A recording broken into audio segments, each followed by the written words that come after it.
Fairy Tales from the Fairy Trail, miles 470.7 to 565.2. It took longer than expected to reach the next human sanctum. However, because of good luck and careful planning, we did not run out of food. However, that did not mean we were devoid of adventures. It took a full 7 days to reach the sanctum, with a single settlement in between where we could buy extra food. But as I said, it was not meant to last that long.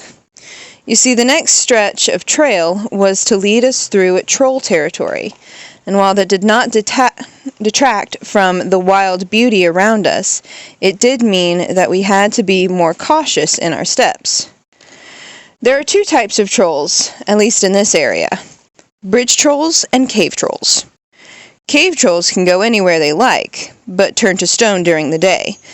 Meanwhile, bridge trolls can only be out whenever they like, but have no need for sleep. However, they are bound to their bridge. With this in mind, it should surprise no one that where there are many rocks and deep crevices, there are two trolls.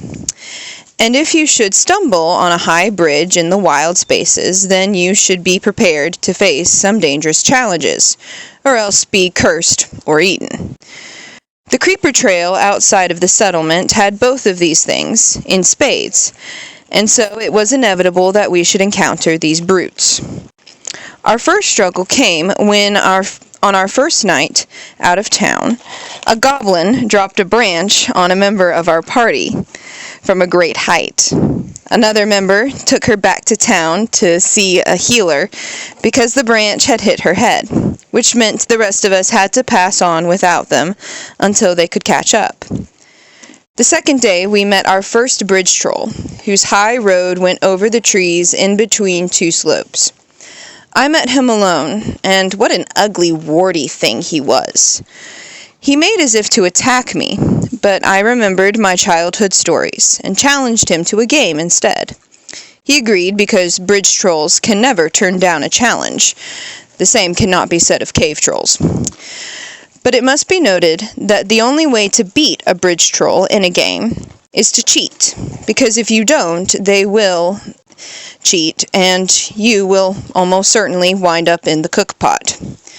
So I challenged him to a balancing game. We would take turns balancing on the rails of the bridge, and the one who could go the longest wins. Certain of his victory, the troll leapt onto the railing and began to balance.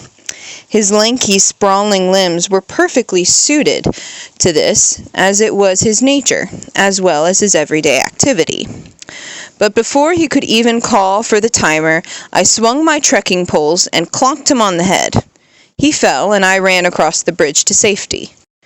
I have no doubt he survived, as bridge trolls are notoriously hard-headed. But my companions were not so fortunate. Two of my friends crossed the bridge together and forgot the game trick, and so it was that one of them, my friends, hurt her knee and was forced to lag behind as I went on.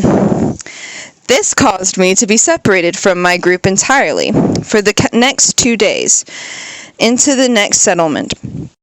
However, this turned out to be lucky for me, as I quickly met some other travelers, while my party had an interesting encounter with a more friendly goblin.